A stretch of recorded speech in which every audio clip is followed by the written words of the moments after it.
Cuttlefish may wave at each other with their tentacles to communicate, new research suggests. But the study, which has not yet been peer-reviewed, didn't determine what messages the arm waving conveyed. Cuttlefish communication is complex, sometimes combining skin colors and patterns with changes in body posture. Cuttlefish even release ink during courtship displays, creating multifaceted signals. They use tentacle motions for communication as well. For example, when males confront other males, they may flare or extend their arms to show aggression. In the new study, the research team studied arm waving, when cuttlefish lift their tentacles to possibly initiate interactions with other cuttlefish doing the same.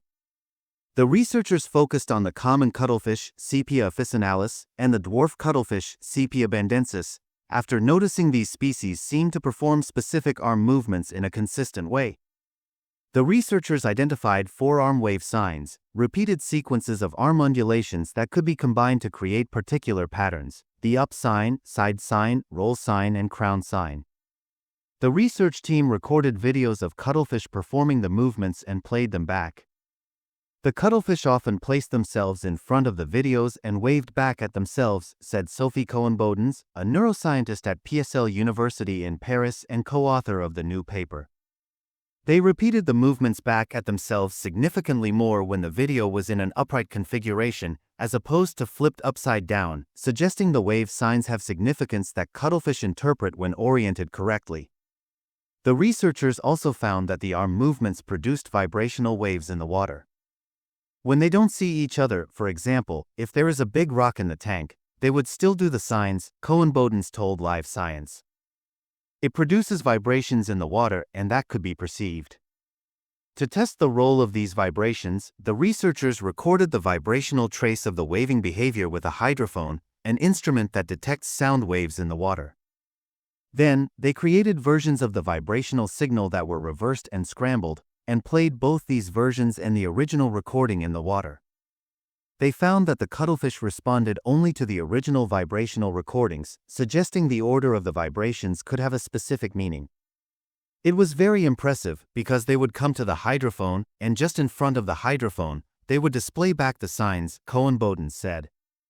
Yet defining a behavior as communication is complex, said Trevor Wardill, a biologist at the University of Minnesota who was not involved in the new study. One issue is the interpretation of an animal responding to recordings of itself as communication, since that response may be more similar to how animals respond to themselves in a mirror, Wardill told Live Science.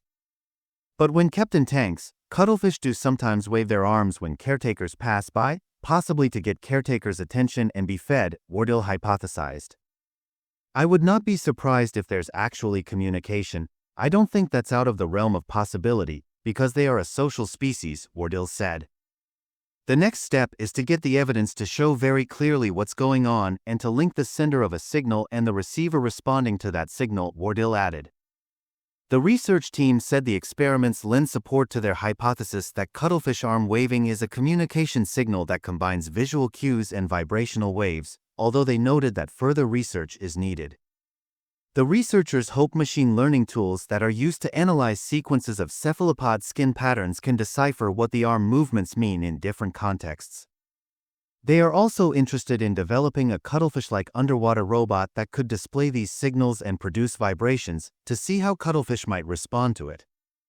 Our analyses are consistent, but it opens a box for further analysis to completely decipher the meaning of the signs, Cohen-Bodens said.